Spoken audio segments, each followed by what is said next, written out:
বই পড়ে কি ডিজিটাল মার্কেটিং এ এক্সপার্ট হওয়া যায়? মেন্টর কত ভালোভাবে ভিডিও স্ক্রিন শেয়ার দিয়ে ধরে ধরে শেখালো।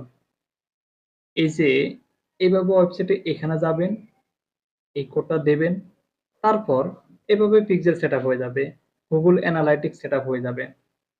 এরপর ক্যাম্পেইন করতে করতে এখানে ডাটা জমা হবে, কাস্টমারদের কাছে রিমার্কেটিং করা যাবে। খুব সহজ, তাই না?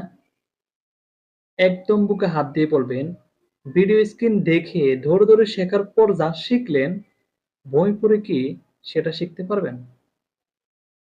এখন অনেককেই দেখি ডিজিটাল মার্কেটিং এর বই বিক্রি করছেন। অনেকে সেটা কিনেও। আমি একবার ভাবলাম, খুব অ্যামেজিং ব্যাপারটা। অনেকটা গুগলে সার্চ করে ব্লগ পড়ার মতো। অনেকেই হয়তো বলবে, ভাই আপনি কি বলতে চান যে বই পড়ে ডিজিটাল মার্কেটিং শিখে লাভ নেই?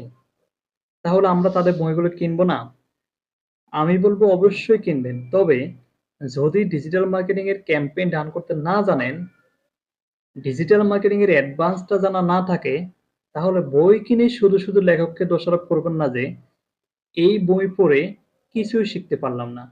এই বইগুলো তাদের জন্য যারা ডিজিটাল মার্কেটিং শেখার পর কিছু স্ট্র্যাটেজি শিখতে চায়, মার্কেটিং টেকনিক শিখতে চায়। আপনি একটা প্রোডাক্ট ডলার খরচ করে হাজার হাজার মানুষের কাছে বুস্ট করে দিলেন, অর্ডারও পেলেন, সেলসও হলো। এটাই ডিজিটাল মার্কেটারের সফলতা না।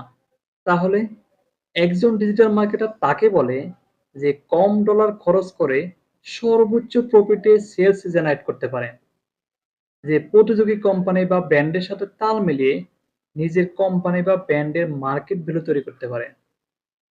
বই পড়লে হয়তো এই কৌশলগুলো শিখতে পারবেন। তবে হ্যাঁ, বইতে যেভাবে টেকনিক বা স্ট্র্যাটেজি গুলো বর্ণনা করা আছে, হুবহু সেভাবেই অ্যাপ্লাই করতে যাবেন না। একই টেকনিক যদি সবাই ফলো করেন, তাহলে ওই টেকনিক আর কাজে দেবে না। বই পড়া আইডিয়া নেবেন, তারপর নিজেই নতুন নতুন স্ট্র্যাটেজি আবিষ্কার করবেন। বর্তমানের সবচেয়ে কমন দুটি স্ট্র্যাটেজি শেয়ার করি, যাতে ভিডিওটা দেখে বলতে না পারেন আপনার সময় নষ্ট হয়েছে। এই স্ট্র্যাটেজি দুটি বাংলাদেশের প্রায় সকল রিয়েল এস্টেট কোম্পানি অ্যাপ্লাই করতেছে। তারা একটা মানানসই কন্টেন্ট দিয়ে লিড জেনারেশন ক্যাম্পেইন করে। তারপর যে লিড গুলো পায় ওগুলো টেলিসেলস এক্সিকিউটিভ দ্বারা কল দিয়ে ক্লায়েন্টকে প্রজেক্ট ভিজিট করাচ্ছে। এভাবে ক্লায়েন্টকে কনভিন্স করে সেলস করার চেষ্টা করে। It's like as push strategy. এই স্ট্র্যাটেজিটা ক্লায়েন্ট নিজেই জানে।